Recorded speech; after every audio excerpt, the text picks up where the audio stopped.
Okay, well, it's been a good night's stay here in Reading. We've been in more of a hotel type setting, which was great. Comfortable for the night, $100 at NZ, and we're off. So today we're doing, look at this blue sky. Look at that. What a great day for travel.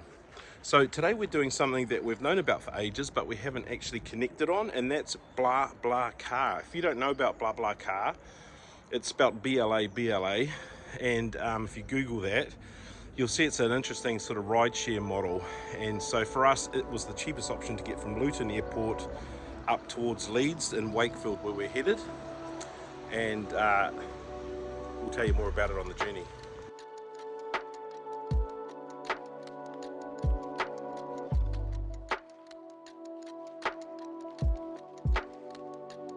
Well, we just need a time to go. Here we are in our first Blablacar experience.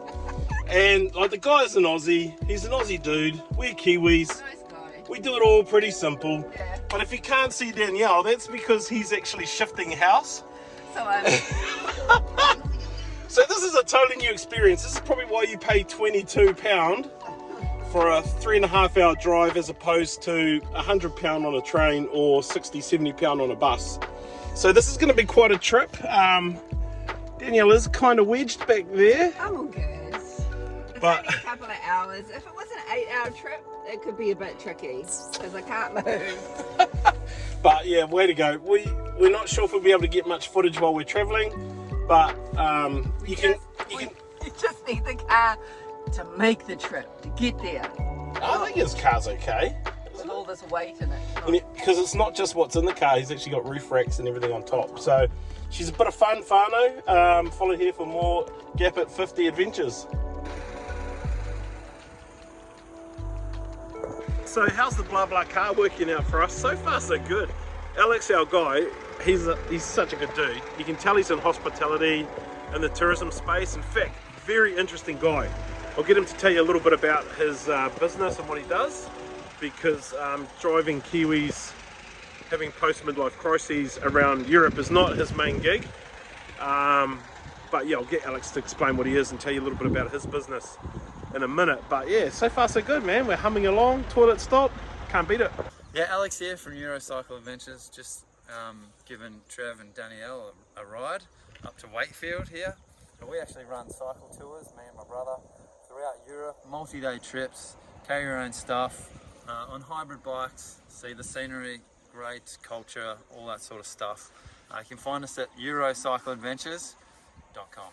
That's eurocycleadventures.com.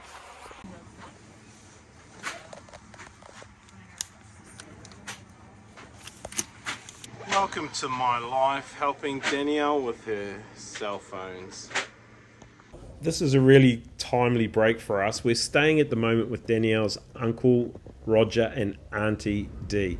And the awesome part of that is it's family, so you know the room rates are going to be really good.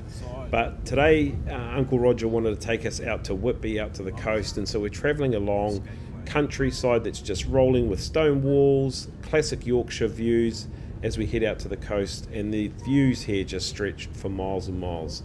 Easy drive, but the closer we get to the coast, the more beautiful it gets. Let's go to Whitby. Today it is a not rainy day. We're down here in Whitby on the western coastline, and this place dates back to 652 AD. So plenty of history here. It's on the coast, so of course we're going to love that. Let's go check it out.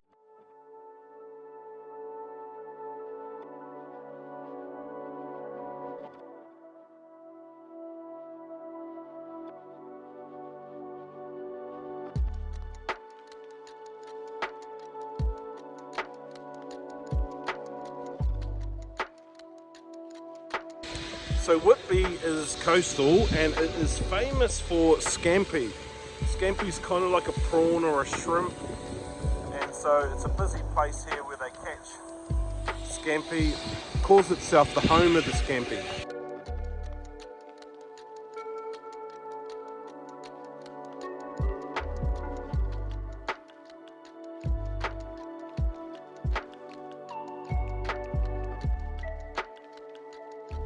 It's a school holiday for a week at the moment, so of course there's lots of families out, and we've got kids here out with their parents, hand lines sitting off the wharf for we think something called scamping.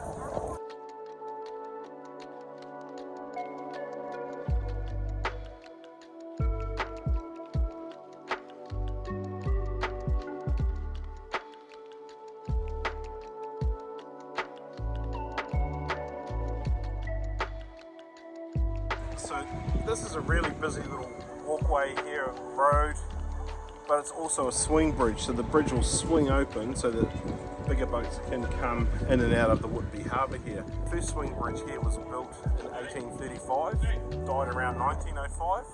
This is the more modern version.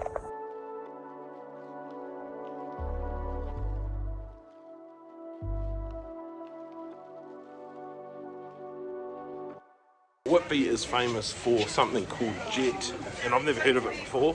Someone spoke to the jeweller. I'm not sure if he was pulling my leg or not, but he reckons a million years ago or something there were trees growing on the coast, and when they die they fall in the ocean, they get fossilised, and they form a really black, jet black stone, and that becomes what is called jet. And so they make them into jewellery and stuff. You can only find it here and 4 miles either side of the river mouth.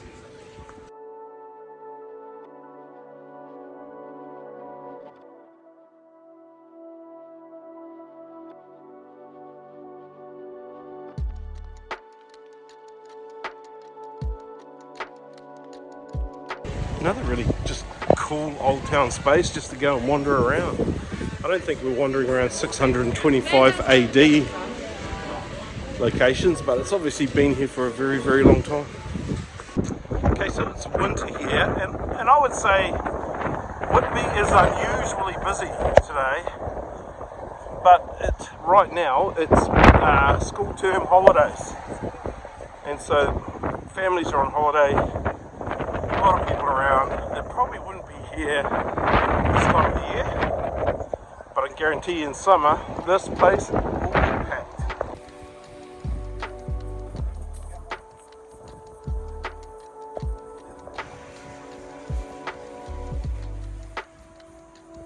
Plenty of nooks and crannies to wander around here. Get yourself lost down here very easily, and fish and chip shops are everywhere. And when you're this close to the coast, you should expect that you can find a good fish and chip shop with fresh seafood. Man, I just looked at my cheeks, I'm so cold. It's making my face all red.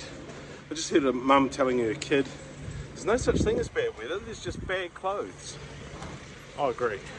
So Danielle's becoming quite good at this international travel stuff. Alright. Yeah, and she's just pointed out, so studying patterns of human behaviour is a really good way to go. So if you're in a town like this you haven't been to before, you're looking for somewhere to go and eat, what do you look for, Danielle? Where do the people go? So just behind us here, over there, there's out of all these restaurants and bars and cafes and stuff, there is a big long line. So obviously that's a good place to eat. That's a good sign if you're looking for somewhere to eat lunch.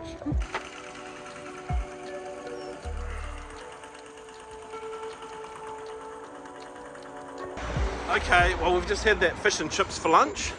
Very nice. Haddock and cod, and a bit of scampi. Had to have scampi. Try it out. If this is the home of scampi, had to have it. Mushy peas. Yeah, they were okay. Mushy. Mushy. I don't even like Mushy peas, peas. but they were better than I expected. Yeah.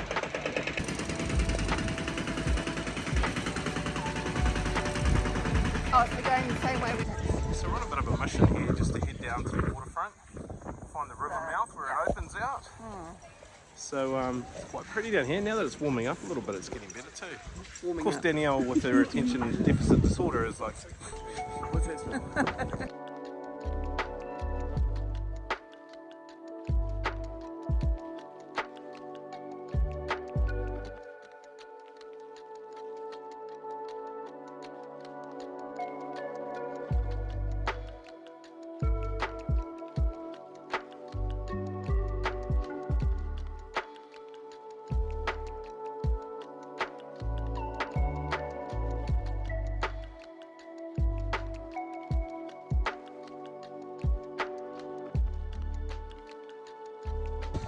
not to walk on the sand of Whitby Beach while we're here, eh? Yeah. So let's go walk on the sand. See, this is their boat ramp. So it tells you how high up the water comes, eh? So yet again, we're at a beach and every dog and his owner are down here. So this is a high poo zone. You got to watch where you're walking. So it's going to be very difficult to get amazing footage. Just wanted to point out though, like, this is obviously the high tide mark here where you can see the top of the green. This has a really massive tidal lift because there's seaweed you can see on the wall along here. So that's 10, 15 feet of high tide, low tide difference, which is significant. It wouldn't be really easy to say, oh, this would be so lovely in summer, and you could easily be guilty of doing that when you're here. But like I heard this mum telling her child, there's no such thing as bad weather, there's just bad clothing. If you've got the right warm gear, you're visiting this time of the year, you'll be fine. Yeah. It is pretty down there, look at this beach. Blue sky, white sky. Yeah.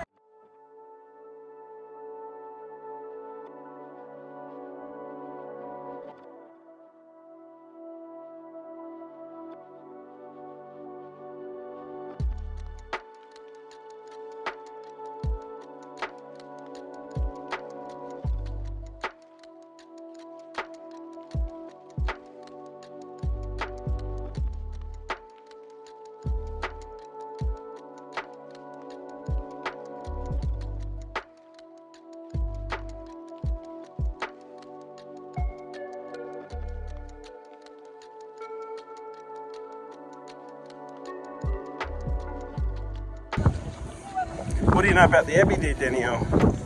It looks like you have to pay. You're right. Yeah.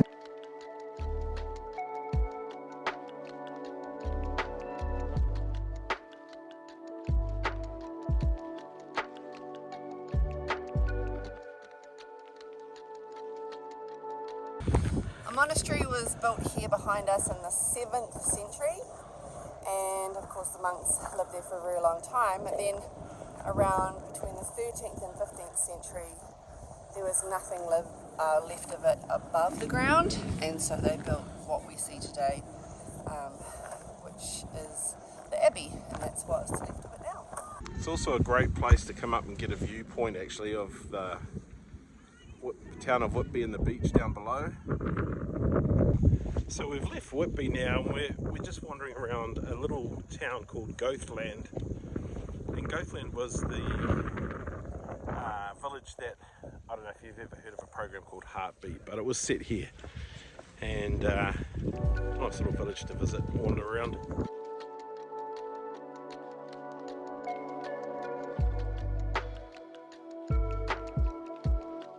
So we had to take a wander down here. Apparently this Scripps, this Aidensfield garage, apparently this is iconic Heartbeat. If you're from England, you'll know this show.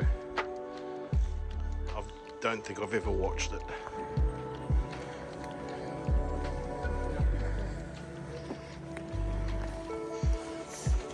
So years ago there was a program called Heartbeat, and it was filmed right here at this location, up and down the street, all these buildings, and especially this is one of the main ones, this garage right behind us.